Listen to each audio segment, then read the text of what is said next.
And let me be clear to everybody in the comment section, I'm not perfect. Brother, it took me a while to get to this point. I did some crazy things when I was in the military.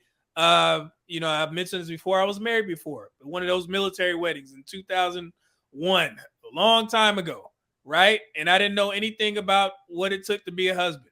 I've been very vocal about that. I've talked to my daughter's mother about this. She even said that she wasn't ready to be a wife. So I didn't know anything about that. I didn't know that I was supposed to have a foundation and a plan before I took on a wife.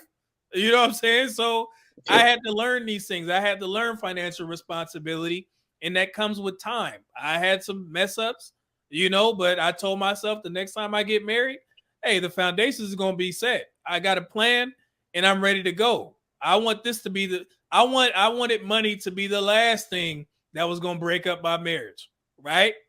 And then we can start focusing on everything else. But other than that, I'm not perfect. So I'm not sitting here coming from a place where I'm on my high horse and I'm sitting there saying that I was some financial wizard where I got it off rip. I didn't.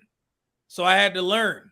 And you guys got to step outside of your box sometimes and get that, level of understanding on what you need to do to become a successful man in today's society. Stop relying on $50,000 and thinking that it's okay to just get by. Because if you're trying to get a wife, let me tell you right now, that's not enough. And that's just being perfectly honest.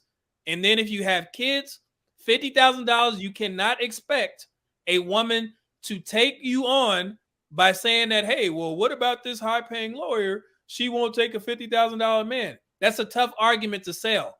And if you may be the love of her life, but it's tough to sell that to women who are making a lot of money. I'm telling you that right now. On average, most men make more than women, or men make more than women. We understand that. But if you want to have a financially stable family, you want to have kids, stop relying on $50,000. You cannot. I'm going to just tell you that right now. For you, that may be cool. Yes, you'll be fine. But a wife and a kid, absolutely not. Go back to one of my live streams. I did a whole segment on that in regards to where you can make this amount of money in DC, how much it costs there in California. Yes, I've done the numbers.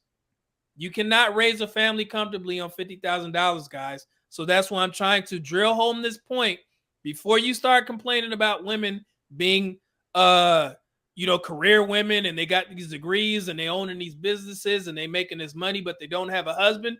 You better look within and see if you match up. Because just like Vector said, we can sit there and listen to these conversations all day. I beat hypergamy. I don't care. It's going to take an act of God for a woman to make more money than me. I know that. So it don't make me know, never mind, when I hear these women complaining about men ain't got this, men ain't got that. I can sit there and laugh. People send me stuff all the time about women asking for stuff. I'm like, what the hell they got to do with me? I'm good. So y'all need to get to that level of understanding before you get on these panels and you're talking about women being high paid lawyers and what she can or can't do if your life is not in order. Because if you stay on $50,000, there are some women that you just do not qualify for.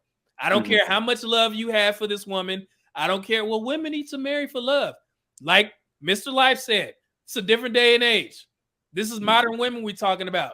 You sitting there trying to sell love to women who make 2 times more than you? Absolutely not. Get it together, guys. I'm gonna let you, and I'm sorry to rant, but I have to make that very clear.